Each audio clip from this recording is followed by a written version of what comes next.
कहाँ से आए? जी भगवान, मैं मधुबनी बिहार से आया हूँ। कहाँ से आए? मधुबनी बिहार से, सिरियापुर गांव है जी, मेरा, जी। जो मिथिला नगरी है सीता जी श्री की। हनुमान जी पंडों को साकार करो, उपस्थित भक्तों को अपनी बात सुनाए, क्या समस्या लेके आए? हनुमान बोले। जी को मैं यही सुनाना चाहता हूँ, वो सब जानते हैं, फिर भी बताना चाहता हूँ कि मेरे कान में आवाज़ आता था, आवाज़ नहीं आता था पहले, मतलब कोलाइड करके, जैसे कोई बाजा बज रहा हो कुछ कर करके। फिर मैं कॉलेज में था तो आवाज़ आना, मैं सोचा कि मेरे मन का बात मुझे लग रहा था कि कोई सुन रहा है, तो मैं बोला लोग की मन की बात मैं भी सुन लूँ। फिर मेरे कॉलेज के एक ईडी सर थे, वो बोले कि जेनेटिक साउंड जाएगा, लोग के मन का बात सुनोगे लेकिन तुम वंशज की आवाज़ में, तुम्हारे वंशज में जो है उनके, फिर आवाज़ आना शुरू हुआ। फिर मैं पागल की तरह हो गया, सब कुछ मुझे भगवान राम ये वो सब। फिर बानी सिद्धि आया, बानी सिद्धि पे मैंने बहुत काम किया, सारा काम करता गया और मैं खुद को छुपाता रहा। लोग मुझे पागल समझते रहे और दुनिया में जो काम किया मैंने, आईएएस आईपीएस का रैंक तक भी तय किया, वो आईएएस आईपीएस है, मुझे पहचानता नहीं है। मैं प्रधानमंत्री तक को भी तय किया हूँ, यूपी के बीजेपी, उसके बाद उससे पहले जो भी नेता सब बने हैं सबको हटाना लाना, सब जूनियर, चलो अब ये काम, ये है काम, दुनिया मुझे पागल समझता रहा और ये काम मैं करता और रहा। आप सबको मंत्री बनाते रहे, मुख्यमंत्री बनाते रहे, और- प्रधानमंत्री बनाते रहे। हाँ, खुद मैं आज आपके पास कर्जा लेके आया हूँ, मेरा ये हालात है और मैं ये चाहता था कि मुझे कोई पहचाने, ठीक भैया है, जी, लेकिन आप ये सब प्रधानमंत्री कैसे बनाए मोदी जी को? क्योंकि और मेरे पास कैसे यूपी के मुख्यमंत्री बनाए? ईडी जो था वहाँ पे, जो परभंस महाराज समाधि वाले बाबा हैं, उनका शकल उनसे मिलता, शायद समाधि एक मुझे दिए थे आईडी, मेरे कान में आईडी का आवाज आता था। मुझे प्रधानमंत्री बनने के लिए उस अवस्था में 2012 में बताया गया कि कम उम्र का प्रधानमंत्री भारत का इतिहास बनोगे, लेकिन मैं उसे नहीं स्वीकार किया। आप प्रधानमंत्री नहीं बने फिर? नहीं, मैं स्वीकार नहीं किया। फिर क्या हुआ, मैंने किसी और को बीजेपी में, मोदी को वो भाई बना के मुझे ये सब वो सब जो भी करता तो आपने उनको प्रधानमंत्री बना दिया? मैं बनाता था, क्योंकि मेरा अपना पहचान चाहता था कि मुझे कोई पहचाने, लेकिन प्रभुता के बिना पहचान नहीं होता, ये मुझे समझ में आ गया। वाह, ठीक है, और लोग मुझे पागल कहता रह गया ये, और सारा काम इतना ही ना, मैं साइंस में भी बहुत सारा, मैं फिजिक्स ऑनर्स हूँ, PGDM main finance minor marketing से किया, ठीक है, आज तक जॉब नहीं लगी, जॉब लगी तो सैलरी नहीं मिली कहीं जी, ठीक है, मेरा कहीं मतलब इतना बद से बदतर हाल, और मेरा कोई आपकी जॉब पहचान कितनी नहीं। जगह लगी अभी तक? 2000 जॉब सबसे पहला सहारा में लगा था, उसके बाद मतलब आईएसओ सर्टिफिकेट में लगा था, एक डॉक्टर का मैं पर्सनल सेक्रेटरी रहा था, बहुत जगह, लेकिन कहीं सैलरी 1 रुपया भी नहीं। प्रधानमंत्री ऑफिस में नहीं रहे आप? पर बहुत जगह आईडी आता है, मैं वास्तविकता पे जाना चाहता था, आईडी पे नहीं। आईडी अभी भी आता है, मेरे कान में आता है, ये आईडी बोल दो तुम ये बन गया, वाह, तो ये बन गया। मैं आईडी बोलने से, कोड से? आईडी बोल, अब मैं जो डिसीजन लेता हूँ वही प्रधानमंत्री भी डिसीजन लेते हैं, नहीं तो प्रधानमंत्री का आज तक कोई प्रधानमंत्री हुआ जो विदेश का राष्ट्रपति पैर छुआ हो किसी भी देश का, लेकिन मोदी को छुआ क्यों? मैं उसको आईडी दिया था भाई मेरे, तो भाई मेरे मतलब वहाँ का आपने आईडिया दिया उनको? हाँ भाई मेरे, तो वो बोला कि तू मेरा बड़ा भाई है, अगर भाई मेरा, ट्रांसलेटर लगाया, बोला भाई मेरे का, तो वहाँ ट्रांसलेटर तो बोला तुम मेरा बड़ा भाई है। मैं फील करता हूँ, मैं सुनता हूँ उस अनुसार, तब जाके पैर छुआ उसका।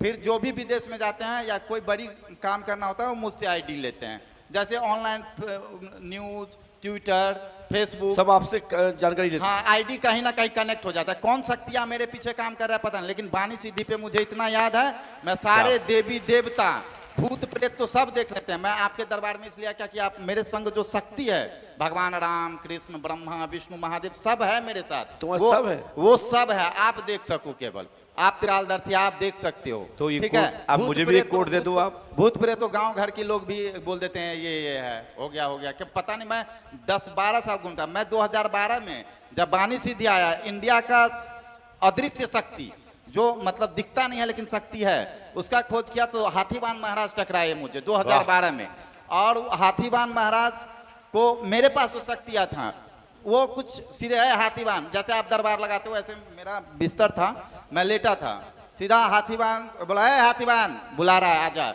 तो हाथीवान गुस्सा हो गए, क्या हाथीवान को तेरा ये, आप जो उस रोज बोले तो मुझे याद आया, मेरे कान में आवाज आता था, तो उस समय डायरेक्ट कनेक्ट थे जैसे फोन पे होते हैं। हाथीवान बोले कि कौन ऐसा शक्ति, किसकी मजाल जो हाथीवान के नाम से बुला ले मुझे। अच्छा, ठीक है, तो फिर उसे एक डंडा मार दिया, वो रोते हुए भाग गया, जो शक्ति हाथीवान कह के बुला दिया था उसको, उसे महाराजा, हाँ, हाथीवान जी डंडा चला दिए उसके ऊपर, वो भाग गया शक्ति, क्योंकि हाथीवान को श्री श्री 108 महाराजा धीराज हाथीवान महाराज ऐसे बुलाना था उसको, लेकिन उस शक्ति को, इस शक्ति के बारे में परिचय नहीं था। ठीक है। फिर हाथीवान महाराज बोले कि मतलब हमसे बातचीत, और हमसे कब खुश होते हैं हाथीवान महाराज, जब बोला कि आनंद क्या बोलेगा जो आप खुश हो गए। तो जब मैं बोलता हूँ चुप तुम हाथीवान, तो हंसने लगता है हाथीवान महाराज, अच्छा। धक्का लगा के हंसते हैं तब। वाह। ठीक है। और मतलब पता नहीं क्यों इस बात से खुश होते हैं, लेकिन होते हैं, मैंने फील किया। तब जाके क्या हुआ, तो मतलब हाथीवान बोले ऐसे क्या है, तो वो बोले कि ये प्यार में पागल हो गया है। वास्तविकता यही था, सब समझता था ये पागल हो गया, प्यार में किसी लड़की से प्यार करता था। वास्तविकता भी यही थी, मैं प्यार करता था। आपको लेकिन कितनी लड़कियां प्यार करती थी?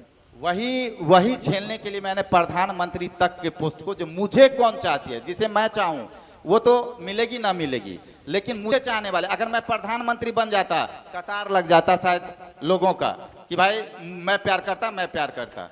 वही पहचानने के लिए मैं प्रधानमंत्री नहीं बना कि, लेकिन अभी महसूस होता है कोई तो है शक्ति जो मुझसे प्यार करती है। आप जानते हो, मेरे साथ बाएं तरफ हमेशा बाजू में फील करता हूँ, साक्षात दुर्गा देवी बैठी होती है बाजू में, और हमेशा, और वो अपना पति के रूप में मुझे स्वीकार करती है और रक्त सिंदूर लेती है मुझसे। माता दुर्गा आपको पति के, और वो मंत्र भी बना चुकी है, दुर्गा के आनंद भयो जय कन्हैया लाल की। मेरा कन्हैया घर पे नाम है और आनंद, तो वो बुलाती है दुर्गा के आनंद भयो जय कन्हैया लाल की, ऐसे बुलाते हैं। ठीक है। वो हमेशा मेरे बाएं से, मैं देख नहीं पाता हूँ, फील करता हूँ, महसूस करता हूँ। ये जो लड़का बैठा सामने, ये तुम्हारा कौन था पहले? ध्यान करो उसका। कौन?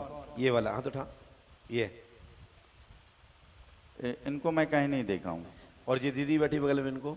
उनको भी नहीं देखा हूँ कहीं। चलो ठीक, आगे चलो। ठीक है।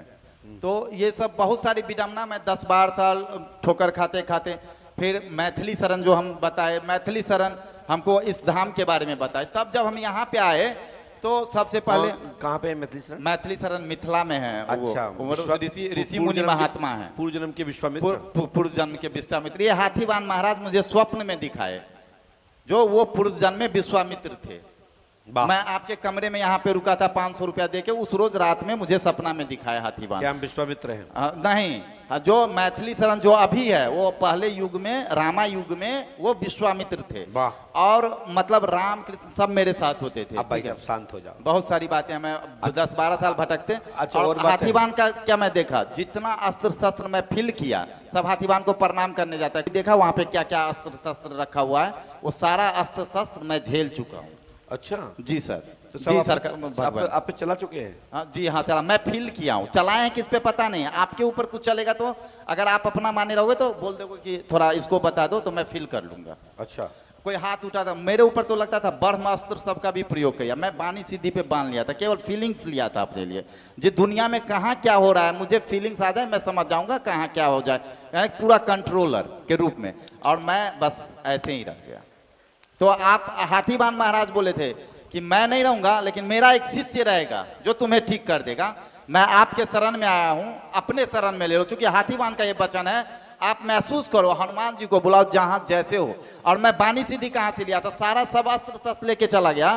तो हम बोले अष्ट सिद्धि नौ निधि के दाता जानकी माता, हनुमान जी से लिए थे। क्या नाम है तुम्हारा? आनंद कुमार चौधरी।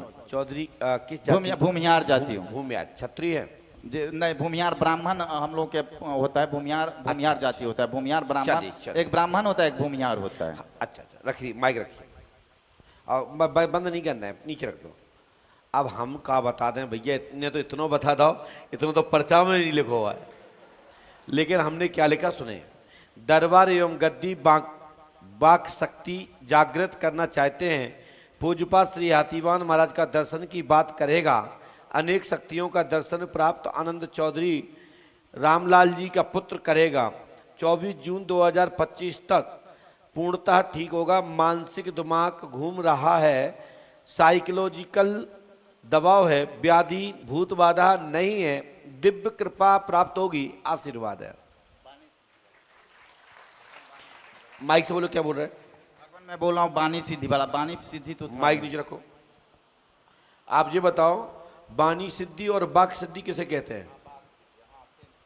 हनुमान जी कृपा से आपकी संपूर्ण मनोरथ पूर्ण होंगे, सद्बुद्धि आएगी, दिमाग के सभी सेल आपके रिफ्रेश होंगे, सभी दिमाग की जागृतियां खुल जाएंगी, पूर्व स्मृतियां साइकोलॉजिकल ब्रेन के उद्गम शब्दों के साथ समायोजन में अपने आप को अपने में समाहित कर अपने आप को उसमें रूप में स्थान कर ऐसा भाव ब्रेन में बनता है, इसका सुधार होगा। हनुमान जी कृपा करेंगे।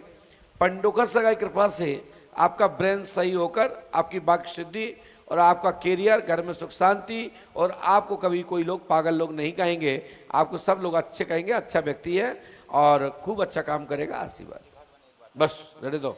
नहीं नहीं नहीं, मेरा डेट ऑफ बर्थ मालूम नहीं है भगवान, वो रियल वाला पता नहीं है, वो सर्टिफिकेट पे जो है इसके लिए आपको मेरा मंत्र एक लिख दीजिए जो मैं मंत्र लिख रहा हूं, शांत रहिए। और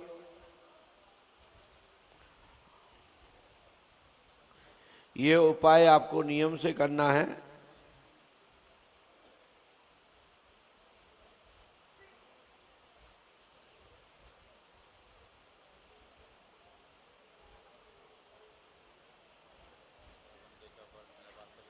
इसको बताएं, वो बताएंगे।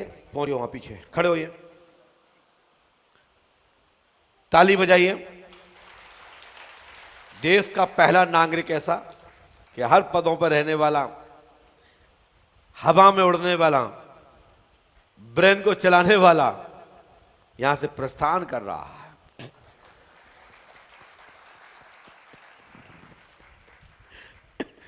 बोलिए पंडोकर सरकार की जय जय श्री राम।